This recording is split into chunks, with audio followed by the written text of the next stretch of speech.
दिल्ली की सभी 70 सीटों के लिए फरवरी 2025 में चुनाव होने हैं। उधर सभी राजनीतिक दल अपनी रणनीति बनाने में जुट गए हैं। आम आदमी पार्टी 70 सदस्यीय विधानसभा के लिए 2 सूची जारी कर चुकी है। इसमें कुल 31 नाम हैं।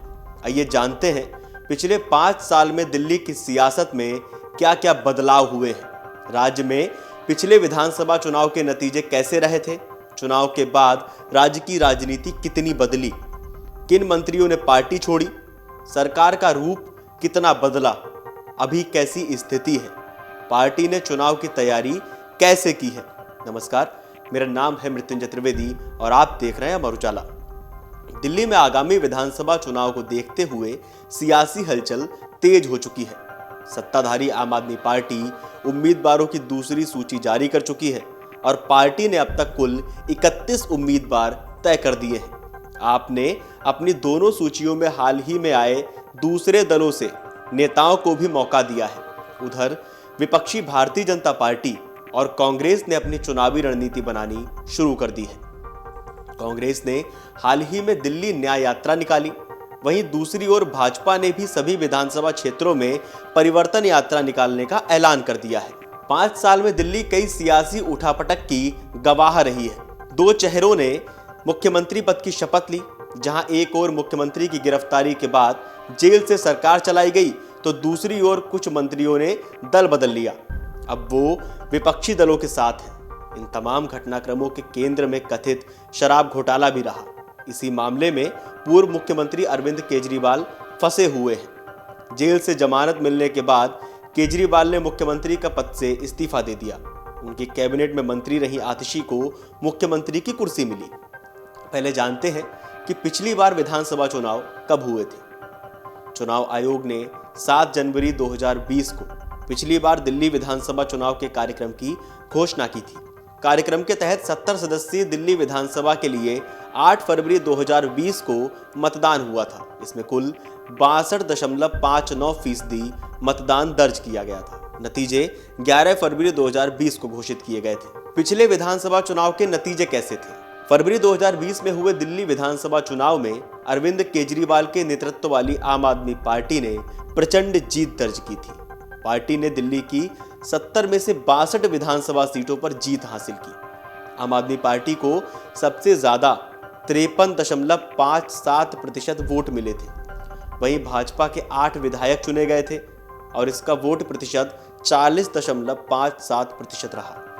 इसके अलावा कांग्रेस 2015 की तरह 2020 में भी खाली हाथ रही। उसे महज 4.63% वोट ही मिले। नतीजों के बाद 16 फरवरी 2020 को अरविंद केजरीवाल ने तीसरी बार दिल्ली की सत्ता संभाली। आम आदमी पार्टी की सरकार के लिए इसका तीसरा कार्यकाल चुनौतियों भरा रहा। इसके केंद्र में कथित शराब घोटाला रहा। दरअसल कोरोना काल के बीच दिल्ली सरकार ने दिल्ली आबकारी नीति 2021-22 लागू की थी। इस शराब नीति में काफी शिकायतें आईं। इसके बाद उपराज्यपाल ने सीबीआई जांच की सिफारिश की। इसके साथ ही दिल्ली आबकारी नीति 2021-2022 सवालों के घेरे में आ गई। हालांकि नई शराब नीति को बाद में इसे बनाने और इसको लागू करने की योजना पर तमाम आरोप भी लगे, जिसके चलते इसे रद्द कर दिया गया। अगस्त 2022 में शराब नीति मामले में सीबीआई ने एफआईआर दर्ज कर ली। आप नेताओं समेत 15 आरोपियों के खिलाफ नियमों के कथित उल्लंघन और नई शराब नीति में प्रक्रियागत गड़बड़ी के आरोप में यह मामला दर्ज किया गया था। बाद में सीबीआई द्वारा दर्ज मामले के संबंध में ईडी ने पीएमएलए के तहत मनी लॉन्ड्रिंग के एक मामले की जांच शुरू कर दी। यही नहीं, आम आदमी पार्टी के कई मंत्री भी विवादों में फंसे। अक्टूबर 2022 में आम आदमी पार्टी की सरकार के मंत्री राजेंद्र पाल गौतम विवादों में फंस गए, जब उन्होंने एक कार्यक्रम में हिंदू देवी देवताओं पर आपत्तिजनक टिप्पणी की। भाजपा नेताओं ने मंत्री के भाषण की आलोचना की और उनके खिलाफ कानूनी शिकायतें भी की। इसके बाद 9 अक्टूबर 2022 को उन्होंने कैबिनेट मंत्री के पद से इस्तीफा दे दिया। उस वक्त राजेंद्र ने कहा था, मैं नहीं चाहता कि मेरी वजह से मेरे नेता केजरीवाल और मेरी पार्टी को किसी भी तरह का नुकसान हो। हालांकि सितंबर 2024 में दिल्ली सरकार के पूर्व मंत्री और प्रमुख दलित नेता राजेंद्र पाल गौतम कांग्रेस में शामिल हो गए। इसके बाद शुरू होता है गिरफ्तारियों का दौर। मई 2022 में ईडी ने दिल्ली के तत्कालीन स्वास्थ्य मंत्री सत्येंद्र कुमार जैन को मनी लॉन्ड्रिंग के मामले में गिरफ्तार कर लिया। फरवरी 2023 में शराब नीति मामले में सीबीआई ने दिल्ली के तत्कालीन उप मुख्यमंत्री मनीष सिसोदिया को गिरफ्तार कर लिया। फरवरी 2023 के अंत में मनीष सिसोदिया और सत्येंद्र जैन दोनों ने मंत्री पद से इस्तीफा दे दिया। कई विभाग संभालने वाले दो मंत्रियों की गिरफ्तारी से आप सरकार संकट में दिखाई देने लगी। इस बीच मार्च 2023 में आम आदमी पार्टी की सरकार ने कैबिनेट विस्तार किया और दो विधायकों सौरभ भारद्वाज और आतिशी को मंत्री पद की जिम्मेदारी थमाई। सौरभ को स्वास्थ्य तो आतिशी को शिक्षा के साथ कई अहम विभागों का भी प्रभार दिया गया। इसके बाद सरकार के कुछ विभागों में फेरबदल किए गए। अक्टूबर 2023 में दिल्ली शराब घोटाले में ईडी ने आपके राज्यसभा सांसद संजय सिंह को गिरफ्तार कर लिया। लोकसभा चुनाव 2024 से पहले एक और बहुत बड़ा झटका लग गया जब आम आदमी पार्टी के मुखिया अरविंद केजरीवाल को ईडी ने गिरफ्तार कर लिया। मार्च 2024 में शराब नीति घोटाले से जुड़े मनी लॉन्ड्रिंग मामले में ईडी ने केजरीवाल को गिरफ्तार किया था। पार्टी नेताओं पर हो रही लगातार कार्रवाई के बीच दिल्ली सरकार में समाज कल्याण मंत्री राजकुमार आनंद ने पार्टी को अलविदा कह दिया। राजकुमार ने आबकारी नीति घोटाले का विरोध करते हुए अप्रैल 2024 में मंत्री पद और आम आदमी पार्टी दोनों से इस्तीफा दे दिया।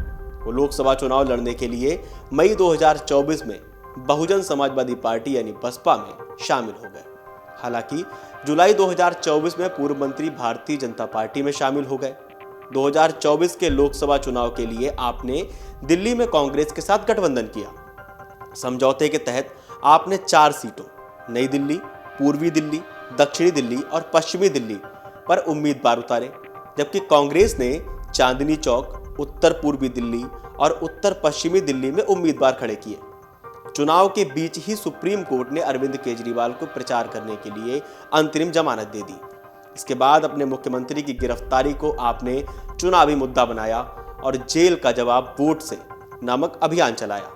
25 मई 2024 को दिल्ली के 7 लोकसभा सीटों पर मतदान कराया गया, जबकि नतीजे 4 जून को आए। लगातार तीसरी बार दिल्ली में लोकसभा चुनाव में कुछ नहीं बदला।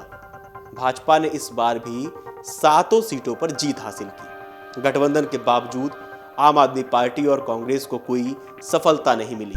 वहीं एक समय ऐसा भी था जब आपके बड़े बड़े नेता जेल में थे, तो वहीं 2024 में तमाम नेताओं को जमानत भी मिली। 6 महीने जेल में रहने के बाद मार्च 2024 में आम आदमी पार्टी के सांसद संजय सिंह को जमानत मिल गई। 17 महीने जेल में रहे पूर्व उप मुख्यमंत्री मनीष सिसोदिया अगस्त 2024 में जेल से बाहर आ गए। 23 महीने के बाद आपके पूर्व मीडिया प्रभारी विजय नायर को सितंबर 2024 में राहत मिली। इसके बाद करीब 5 महीने जेल में रहने के बाद आम आदमी पार्टी के मुखिया और पूर्व मुख्यमंत्री अरविंद केजरीवाल को जमानत मिल गई। दिल्ली शराब घोटाला मामले में जेल में बंद केजरीवाल 13 सितंबर 2024 को बाहर आ गए। जेल से बाहर आने के 2 दिन बाद ही यानी 15 सितंबर को केजरीवाल ने सीएम पद छोड़ने का ऐलान कर दिया। मुख्यमंत्री केजरीवाल ने 18 सितंबर को अपने पद से इस्तीफा दे दिया। केजरीवाल ने कहा कि जब तक लोग उन्हें ईमानदारी का प्रमाण पत्र नहीं देते तब तक वो मुख्यमंत्री की कुर्सी पर नहीं बैठेंगे। उधर विधायक दल की बैठक बुलाई गई जिसमें नए सीएम के रूप पर आतिशी के नाम पर ऐलान हुआ। आतिशी ने 5 कैबिनेट मंत्रियों के साथ 21 सितंबर को दिल्ली के मुख्यमंत्री पद की शपथ ली। नई सरकार में गोपाल राय, कैलाश गहलोत, सौरभ भारद्वाज, मुकेश अहलावत और इमरान हुसैन मंत्री बनाए गए। विधानसभा चुनाव से कुछ महीने पहले दिल्ली सरकार में परिवहन मंत्री कैलाश गहलोत ने 18 नवंबर को आम आदमी पार्टी की प्राथमिक सदस्यता और मंत्री पद से इस्तीफा दे दिया। इस्तीफा देने से पहले कैलाश गहलोत ने आम आदमी पार्टी के राष्ट्रीय संयोजक अरविंद केजरीवाल को पत्र लिखकर पार्टी पर गंभीर आरोप लगाए। केजरीवाल को लिखे पत्र में गहलोत ने कहा कि पार्टी ने दिल्ली की जनता के साथ जो वादे किए थे उन्हें पूरा नहीं किया गया। यमुना को साफ करने का सपना पूरा नहीं हो पाया। यमुना अब पहले से ज्यादा प्रदूषित हो गई है। इसके अलावा शीश महल, जो कि सीएम आवास को तथाकथित रूप से कहा जाता है, जैसे कई अजीबोगरीब विवाद सामने आए।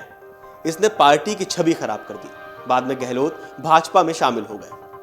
अगर हम दिल्ली की मौजूदा स्थिति पर बात करें तो दिल्ली की मौजूदा विधानसभा का कार्यकाल 15 फरवरी 2025 को खत्म होने वाला है। लिहाजा सभी 70 सीटों के लिए 2025 दिल्ली विधानसभा चुनाव फरवरी 2025 या उससे पहले हो सकते हैं। आम आदमी पार्टी 70 सदस्यीय विधानसभा के लिए 2 सूची जारी कर चुकी है, जिसमें कुल 31 नाम हैं। उधर आम आदमी पार्टी ने रेवड़ी पर चर्चा अभियान शुरू किया है। इसके अलावा मंगलवार यानी 10 दिसंबर को अरविंद केजरीवाल ने ऑटो वालों के लिए 5 गारंटियों का ऐलान किया।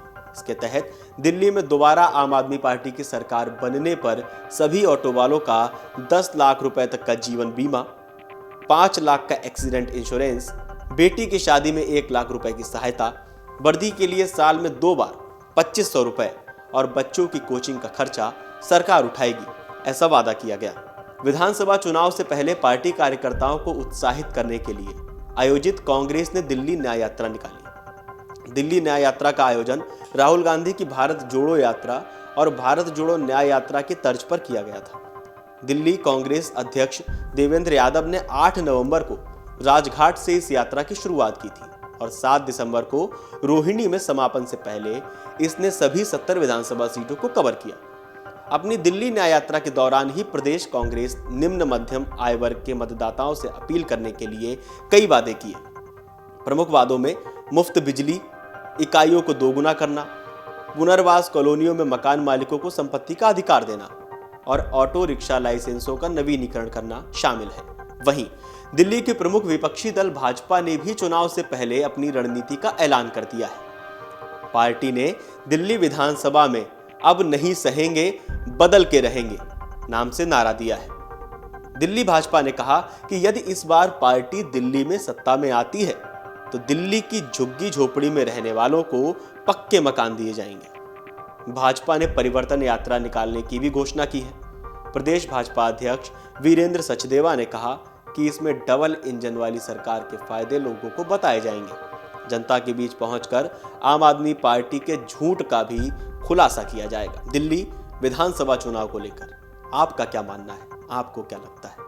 हमें कमेंट करके बताइए और देखते रहिए अमर उजाला। अगर आप ये वीडियो YouTube पर देख रहे हैं तो हमारे चैनल को सब्सक्राइब कर बेल आइकन दबाएं और Facebook पर देख रहे हैं तो हमारे पेज को लाइक करें। 8 मिलियन प्लस सब्सक्राइबर, आपके इस भरोसे के लिए बहुत धन्यवाद।